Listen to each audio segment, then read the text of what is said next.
Hey, it's Marco here from Fair Realty, Victoria, BC. So today I'm going to talk about tough times in the real estate industry, specifically pertaining to agents and brokerages and how they operate.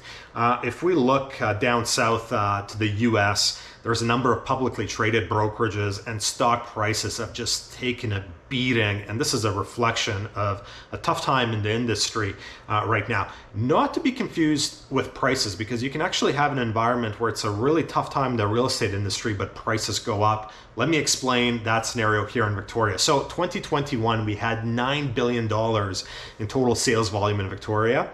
By 2023, this was under $6 billion, so a 33% drop. This means 33% less gross commissions to go around to agents and real estate brokerages. However, during that time, real estate prices actually went up. The price of a median single family home from 2021 to 23 went up by 100,000. So how did the sales volume drop 33%? Well, that's the third part of the equation. The number of sales went from over 10,000 in 2021 to just over 6,200 in 2023.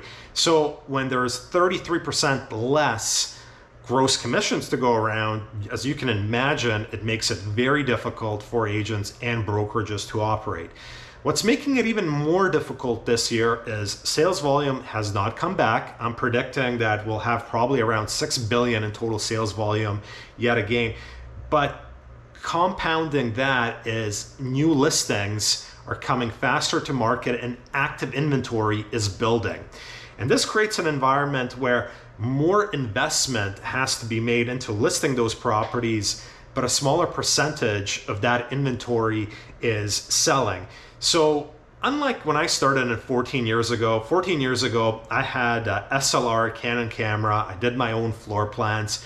I did not invest a lot of money in each listing. These days, expectations are different. Agents are expected to do professional photos, professional floor plans, a video, or a 3D virtual tour. These expenses can add up to $1,000. So for those of us that do a lot of business, for example, I had 8 sales in March. When I get an invoice from my photographer for $2,000 because he did 2 or 3 properties for me, I can cover that invoice. But imagine being a new realtor. It's a tough market. Active inventory is climbing, sales are very slow, maybe 1 in 6 properties is selling each month, and you get a bill for $2,000 for your media stuff that you did that month, but you sell nothing. As you can see, the situation for new realtors can become very, very difficult very quickly in this environment. Unfortunately, I think times in real estate are going to be very difficult for at least until the end of the year. It doesn't seem like these interest rate cuts are coming anytime soon. If they do come, maybe in July, probably not. It'll probably be a quarter point at most. I don't see the sales numbers recovering before the end of this year.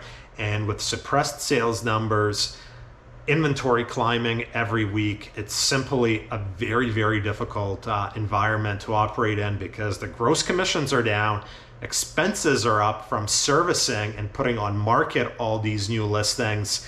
Not a great time to be a real estate agent, specifically not a great time to be a brand new agent entering the industry. I mean, if you can survive the next 2 years as a brand new agent entering the industry, I mean, you're probably going to make it, but I have a feeling a lot of people are simply not going to be able to make it long enough for the market sales volume to turn around substantially. That's it for this week. Marco Duras, Fair Realty.